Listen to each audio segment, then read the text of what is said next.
Time and ஒர்க்ல அடுத்த question பார்க்கலாம். இந்த கொஸ்டினும் ப்ரீவியஸா டிஎன்பிஎஸ்சி எக்ஸாம்ல கேட்டிருக்காங்க.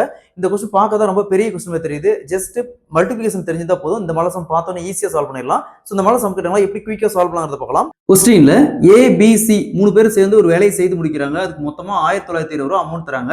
அதுல ஏ பார்த்தோம்னா 4 நாள் வேலை செய்றாரு, பி 6 நாள் வேலை செய்றாரு, சி பார்த்தோம்னா 7 நாள் வேலை செய்றாரு. சோ அவங்க ஊதியத்துக்கான விகிதம், தினசரி ஊதியத்துக்கான விகிதம் பார்த்தோம்னா 6:5:6 அப்படின்னா இந்த மொத்த அமௌண்ட்ல சி உடைய பங்கு எவ்வளவு போகும்னு கேக்குறாங்க. சோ இந்த மாடல் சம் கேட்டாங்களா டைரக்டா ஏக்கான 4 ஏக்கான ரேஷியோ பிரிக்காங்க. என்ன வரும் 4:6. அதே மாதிரி இங்க பிக்கான 4யும் பிக்கான ரேஷியோ பிரிக்காங்க 6:5.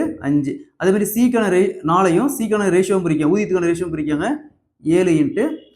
ஸோ நெக்ஸ்ட் மூணுக்குமே ரேஷியோ இருக்கணும். ஸோ அப்போ காமனாக இருக்கிற வேல்யூ கேன்சல் பண்ணுங்க. 6 கேன்சல் ஆயிரும். ஸோ அப்போ 4:5:7. ஸோ இந்த அமௌண்ட்டை, இந்த கொடுத்துருக்கிற அமௌண்ட்டை 4:5:7 ரேஷியோ பிரிச்சோம்னா யாருக்கு எவ்வளோ அமௌண்ட் போகணும்னு தெரிஞ்சிடும். நமக்கு தேவை சி மட்டும் தான். அப்போ சிக்கான ரேஷியோ பாருங்க 7. ஸோ அப்போ 7 வகுத்தல் டோட்டல் ரேஷியோ ஆட் பண்ணுங்க. 5 + 4 9, 9 + 7 16 இன்ட்டு டோட்டல் அமௌண்ட். எப்பவுமே வகுத்தல போடும்போது மொத்த ரேஷியோ 2 ரேஷியோ வந்தாலும் சரி 3 ரேஷியோ வந்தாலும் சரி ஆட் பண்ணி வகுத்தல போடணும். ஓகேங்களா? So 16 into total amount 1920. Next 192 16 cancel பண்ணுமா 12. இங்க ஒரு 0 120.